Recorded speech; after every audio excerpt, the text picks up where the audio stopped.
안녕하세요. 네. 반갑습니다.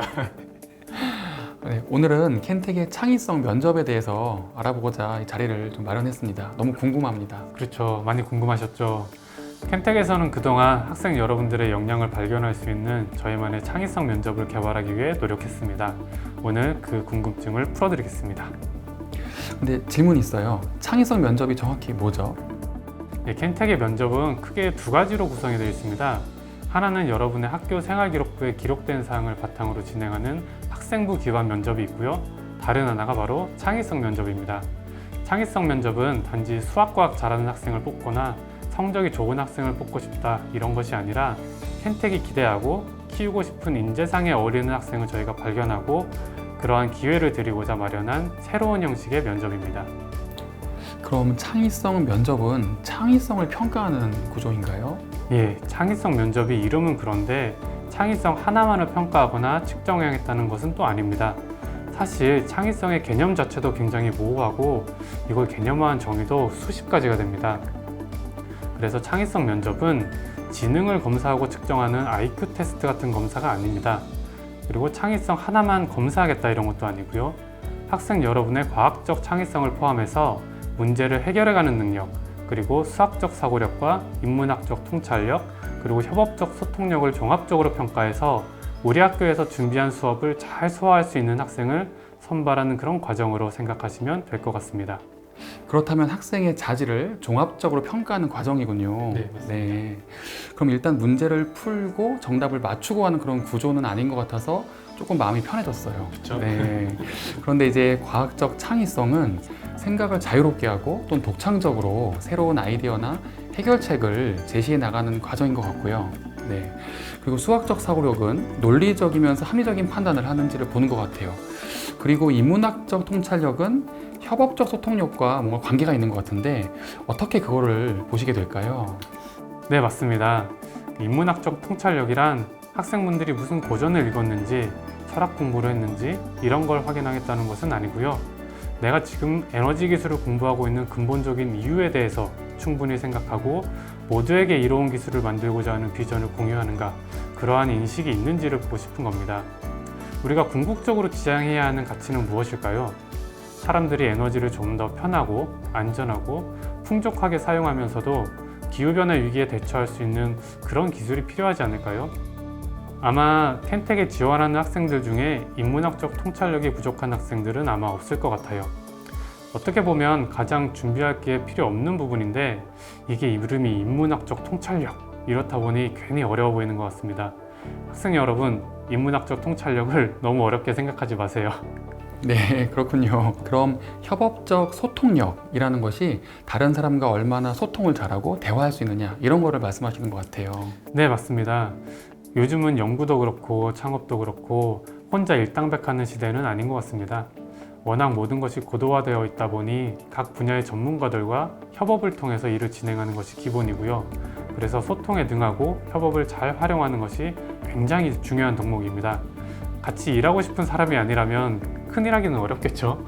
맞아요. 같이 일하고 싶은 사람들과 함께 또 협업해서 일하는 것도 중요한 것 같아요. 그러면 협업적 소통은 무엇을 이야기하는 걸까요? 네, 협업과 소통의 중요한 자세는 비판적인 의견을 수용하는 것, 그리고 본인의 의견을 타인에게 잘 전달하는 것, 아마 이런 게 기본이 되겠고요. 명확한 의사표시나 스피치 능력도 소통에 도움이 되는 부분입니다. 그런데 이러한 품성은 따로 뭘 시험 보거나 하는 건 아니고요. 면접 전반에 걸쳐서 학생이 질의응답을 진행하는 모습을 통해서 저희가 파악을 하게 됩니다. 그래서 너무 긴장하지 마시고 자연스럽게 이야기한다고 생각하고 면접에 응하시면 될 것 같습니다. 네, 말씀 들어보니까 정확하게 의사를 표현하고 전달하는 것도 중요하다는 게 좀 이해가 잘 된 것 같아요. 네. 그러면 말씀을 또 계속 들어보니까 이 창의성 면접을 준비하기 위해서 따로 이렇게 준비하는 부분이 조금 적을 것 같아서 그 부분은 좀 부담이 적어진 것 같습니다. 다행이네요. 네, 좋습니다. 그러면 창의성 면접은 촉박하게 어떤 어려운 문제를 그렇게 막 풀어야 되는 그런 건 좀 아닌 것 같아요. 예, 맞습니다. 창의성 면접은 틀에 맞춘 정답이 아니라 자신이 생각을 충분히 표현할 수 있도록 학생 한 명당 55분의 시간을 제공합니다. 면접에 앞서 30분간 면접위원과 나눌 이야기를 준비하시고 25분 동안 면접위원과 만나서 문답을 진행하게 됩니다. 아, 그러면 창의성 면접은 면접을 준비할 시간도 주시는군요. 예, 맞습니다.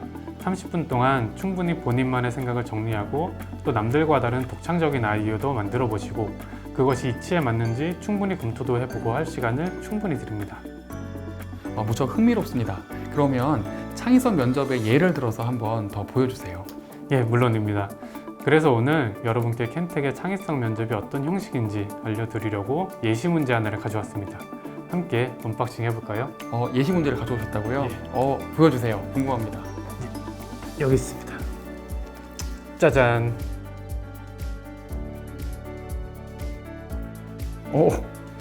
너무 예쁜데요? 예. 박스가? 이것이 켄텍 창의성 면접의 미션 켄텍 패키지입니다.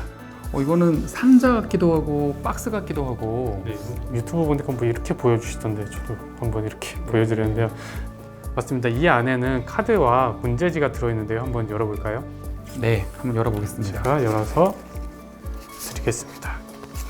카드를 이렇게 드리고요. 받아주시고요. 네. 또 이 안에 문제지도 들어있습니다. 자, 여기를 펼쳐보면 이 면접에서 풀어야 할 문제가 들어있는데요. 네. 그래서 제가 깔끔한 거를 뽑았는데 이렇게 짠 이렇게 문제지가 준비가 되어 있습니다.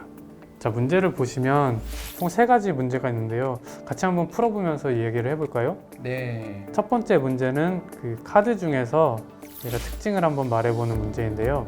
보시면 카드가 지역 카드 그리고 장비 네. 카드가 있습니다. 예시로 저희가 하나만 말해볼게요. 선생님께서 예를 들면 여기 있네요. 습지에 대해서 네. 한번 의견을 말씀해 주시겠어요? 네, 여기 열대 습지라는 지역 카드에 그림이랑 제시문이 나와 있는데, 네, 보니까 땅에서 연기가 피어올라 안개가 자욱하다. 그리고 화산지대가 있다. 이렇게 나와 있네요. 이런 걸 통해서 또 봤을 때에는 땅이 좀 뜨거운 지역인데 그 뜨거운 지역에 열이 좀 많아서 그 열을 차이로 안개가 좀 많을 것 같고 지열이 좀 많을 것 같고 물이 그 밑에 지역에 물이 좀 뜨거울 것 같다. 이렇게 생각이 좀 듭니다. 맞습니다. 네. 자, 말씀하신 게 딱 맞는 게 네. 카드를 보면 뒤에 보시면 따단 데이터가 또 네. 같이 나와 있어요. 그래서 여러분들이 이 앞에 있는 그림과 제시문도 보시지만 뒤에 있는 데이터를 통해서도 정보를 얻으실 수 있습니다. 여기 보면 지표면 온도가 확실히 높죠. 네. 그래서 아마도 여기는 뜨거운 데라서 지하수가 이렇게 다 증발해서 안개가 자욱한가 봐요. 네, 그런 것 같습니다. 예. 자, 그러면 저희가 두 번째 문제를 같이 네. 풀어볼게요. 두 번째 문제는 지역을 하나를 고르시고 장비를 5가지를 골라서 거기서 전기를 어떻게 생산할지 한번 아이디어를 만들어 보는 건데요. 저희가 아까 골랐던 습지에서 한번 해볼까요? 네, 아까 열대 습지를 골랐고 장비를 5개를 한번 골라 보겠습니다. 뭘 쓰면 전기를 만들 수 있을지. 일단 열대 습지니까 좀 뜨거운 물이 많을 것 같고요. 증기가 좀 많을 것 같고, 그러면 저는 일단은 땅 속에 있는 뜨거운 물을 이렇게 예를 들어서 파이프와 펌프를 통해서 좀 뜨거운 물을 끌어올리면 좋을 것 같고요. 그리고 그 지열 또는 증기로 프로펠러를 이렇게 돌려서 그 힘으로 전기 모터를 좀 발전기 형태로 쓸 수 있지 않을까. 근데 그거를 위해서 이렇게 종합 공구 세트를 통해서 전기 모터를 발전기로 한번 개조할 수 있지 않을까 생각이 듭니다. 오, 참신한데요? 잘했나요? 예, 네. 놀랐습니다. 고맙습니다. 네. 그래서 이렇게 전기를 만드시겠다. 네. 좋습니다. 그러면 세 번째 문제까지 저희가 한번 가볼게요. 네. 세 번째 문제는 지역을 하나 더 고르시고 네. 여기서는 장비 카드를 3개만 골라보겠습니다. 네. 또 마찬가지로 전기를 만들 수 있는 방법을 생각해 보시는데 네.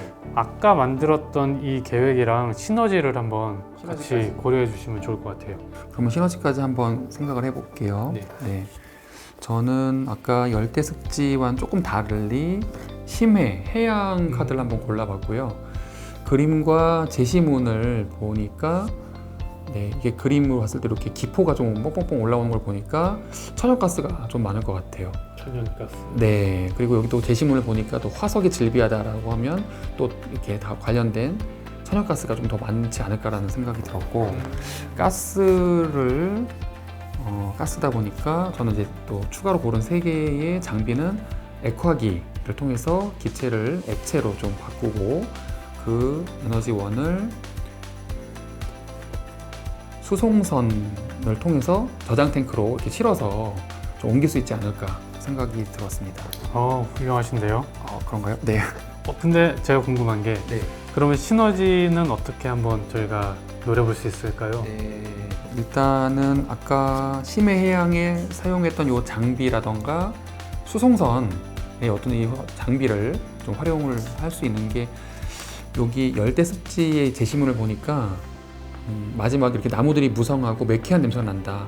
그럼 여기도 심해처럼 천연가스가 좀 많을 거라고 기대가 될 수 있을 것 같아요. 그래서 시너지는 같은 비용으로 심해와 열대에서 같은 방법으로 에너지를 좀 수송할 수 있지 않을까. 그래서 발전이라던가 관련된 것들을 할 수 있지 않을까 생각이 듭니다. 훌륭합니다. 예, 좋습니다. 예. 이런 식으로 자유롭게 의견을 만들어 주시면 되는데요. 제가 마지막으로 하나 더 질문 네. 드려봐도 될까요? 네. 끝난 게 여기- 아니군요. 네, 면접 자체가 사실 이런 식으로 어떤 정답을 맞추는 게 아니라 학생분께서 어떤 아이디어를 말씀해 주시면 또 저희와 함께 질의응답을 통해서 이야기를 계속해서 만들어가는 식으로 진행이 됩니다.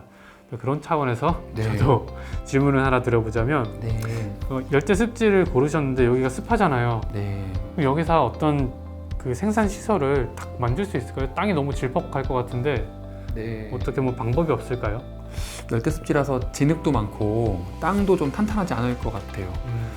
그러면 여기도 저도 이제 한번 요 그림을 한번 활용해 본다면 여기에 곧게 높게 솟은 나무가 많으니까 이 나무들을 가지고 기반 공사나 또는 도로 공사 또는 뭔가 수송선이 다닐 만한 그런 공사를 할 수 있지 않을까. 그러면 아마 여기 전에 골랐던 것들을 좀 활용할 수 있지 않을까 생각이 듭니다. 현지에 있는 나무를 활용해서 네. 기초 토목 공사를 하는데 쓰시겠다는 말씀이시네요. 예. 훌륭하십니다. 잘하는 것 같습니까? 창의성이 아주 폭발하시는데요. 네, 고맙습니다. 네. 예. 자, 이런 모습이 저희 켄텍 창의성 면접의 모습입니다. 보셨다시피 어떤 정답을 말씀하시는 건 없고요. 대신 학생분께서 저희의 문제에 대해서 자유롭게 아이디어를 만들고 의견을 말씀해 주시고 또 질문에 대해서 답변해 주시고 설득을 해 주셔도 되고 자유롭게 말씀해 주시는 게 그 켄텍 창의성 면접의 과정이 되겠고요. 그 과정에서 저희가 열심히 학생 여러분들의 잠재력을 발견하도록 하겠습니다. 어떠셨나요? 네, 지금 말씀 너무 편하게 쉽게 얘기해 주셔서 너무 도움이 됐고 또 선생님 말씀 중에 답은 없지만 자유롭게 이렇게 얘기할 수 있다는 게 참 와닿았던 것 같아요. 그래서 뭔가의 답을 준비하는 어떤 그런 내용은 또 굳이 또 아닌 것 같아서 편하게 들을 수 있었습니다. 이해가 잘 됐습니다. 즐거우셨으면 좋겠네요. 즐거웠습니다. 저는. 그러면 저희 면접장에서 뵙겠습니다. 네, 면접장에서 뵙겠습니다. 감사합니다. 감사합니다.